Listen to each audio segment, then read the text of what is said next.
So this is a new series that I'm going to start on the channel. At the end of every single month, I'm going to be going over every single fighter that was cut from the UFC.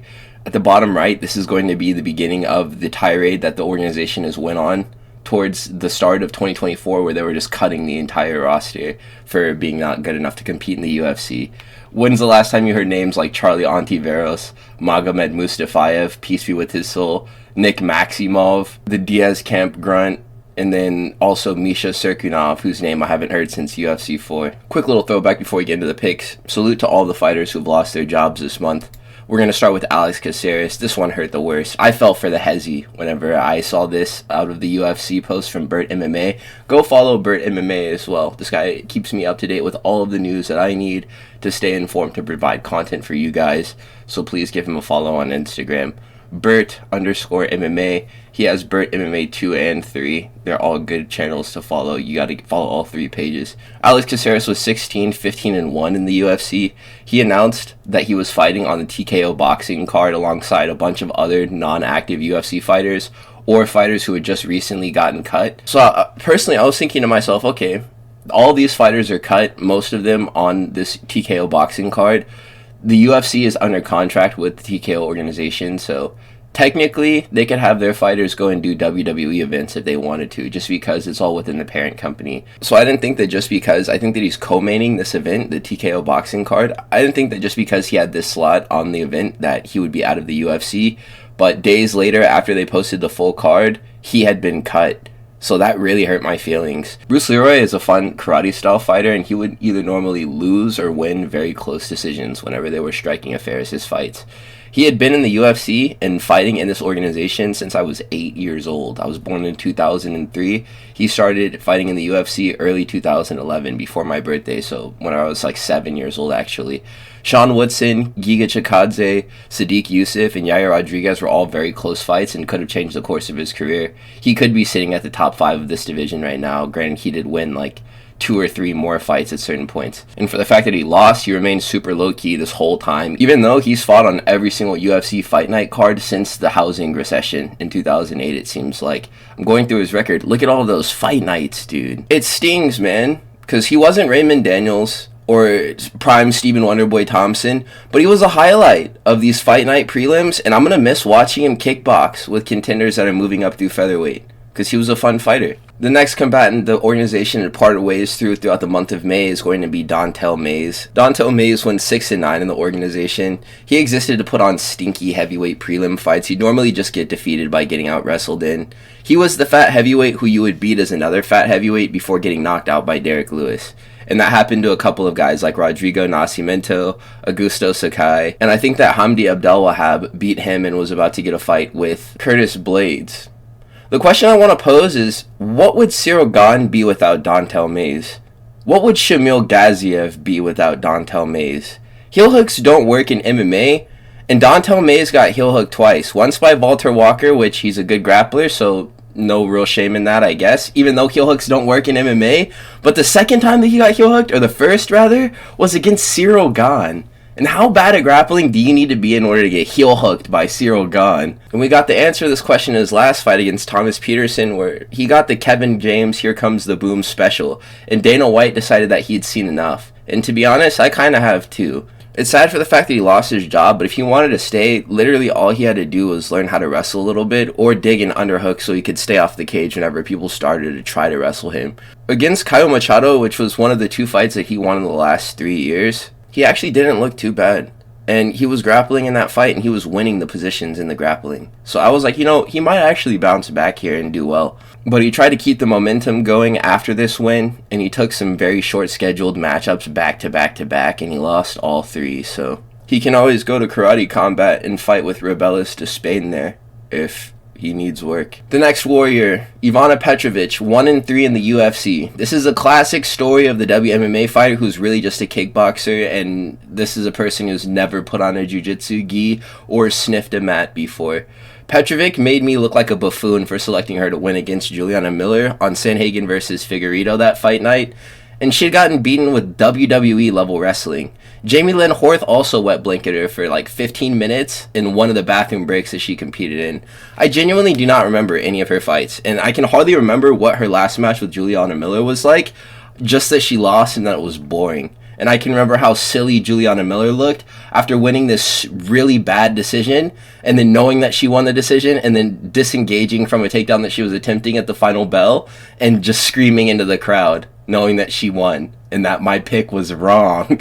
So that's unfortunate. The fact that she was just able to get wrestled at will and that she did nothing about it. I don't really have anything else to say other than Ivana Petrovic, thank you so much for giving us the opportunity to take a number 2, knowing full well that we have 15 minutes and do not have to rush back to our setups. The next fighter is Carlos Hernandez. This is a warrior who challenged 4 undefeated Asian prospects debuting in the UFC and beat one of them. That was the Mongolian Naim Jargal Tumen Dimburl. He got beat up pretty badly by Tatsuro Taira and Ray Saruya, and also Hong Sung Park just recently speed ran him in the first round of their fight. He's pretty undersized for featherweight. He comes from a grappling background, but he never really seemed to be strong enough to effectively use his wrestling in his fights. Losses were significantly more exciting than his wins whenever he would compete. He went 4-4 in the UFC. He had this fight with Alan Nascimento before they started putting him through the Road to UFC's finest grinder, and he did lose this fight. It was a crazy loss that he took. It wasn't like embarrassing or anything, it was just really good moves from Alan Nascimento. Hernandez was backpacked and he was strangled while standing in the sequence where Alan Nascimento was all over him. And he was more physically capable in the grappling positions that they were tying up in, so he was able to manipulate Carlos Hernandez into pretty much whatever position he wanted him to. So he was hugging the back pretty much the entire fight. And whenever they got to the feet, Alan Nascimento gets a hook on the inside. Carlos Hernandez's base is really low. He just gets climbed, and then that RNC gets sunken in. Physical strength is the thing that this guy really lacked that made it so it was hard for him to compete in the UFC. But above all else, he was always down to bang it out, and he was a pretty solid prelim fighter, so I will notice that he's gone. Jimmy Flick, this is an arm triangle merchant who either pulls off a submission on the ground or gets battered down there. This is another guy who I really just can't remember. The fight with Malcolm Gordon I sort of do, because Malcolm Gordon was cut after this fight, and Malcolm Gordon looks funny. But flyweight is a tough division since it's filled with such skilled fighters, yet there's only like 8 fighters in the entire division, and guys not on their level just can't keep up, and they end up getting filtered out of flyweight. It's crazy to think that even with the lack of depth on the roster at flyweight, they're still making cuts throughout the division. And I'm not an insane Jimmy the Brick Flick fan, especially not after he sold my pick for him against Matt Schnell. He got beat up by Matt Schnell. Like, how are you doing that? However I feel about his defeat in this fight, it's still pretty sad that someone lost their job. He went 3-4 in the UFC. Jimmy the Brick Flick, we salute you. The last fighter that we need to mention here is going to be Bruno Silva. This is the most significant loss of the month to me. He gave his chin plus the best rounds of his life to Alex Pereira in a fight that he lost, and he hasn't been the same ever since. Up until the Shara fight, he'd been getting beat up by grapplers, and I refuse to believe that he was washed. He lost to Gerald Mearshart, and then I think he took a win to Brad Tavares or something, and immediately afterwards he would lose to Brendan Allen. And these jiu-jitsu guys were still rocking him in these fights. And I was like, nah, Bruno Silva is good, man. He's just not fighting to his strengths. And whenever they give him another striker, he's going to be okay. The Weidman fight, to me, though, was kind of the point of no return. Even before the Shara Bullet fight, whenever he would just outstruck cleanly. In the Weidman fight, he was beaten with eye pokes, but the version of himself that was duking out with Alex, like the Poetan slugger, Bruno Silva, that would have never even been a situation that he would have been involved in. Chris Weidman wouldn't have had the opportunity to defuse his offense with eye pokes. All Bruno Silva would have needed was a few combos to seal that fight. If he was at his height going into it with Chris Weidman, maybe it was the pressure of the Pereira matchup that brought the best version out of him, and then he was competing down at the other people that he was fighting's level afterward. I was relieved to see that he was cut following nearly passing away from being KO'd so badly by Marc-Andre Barriault at UFC 315.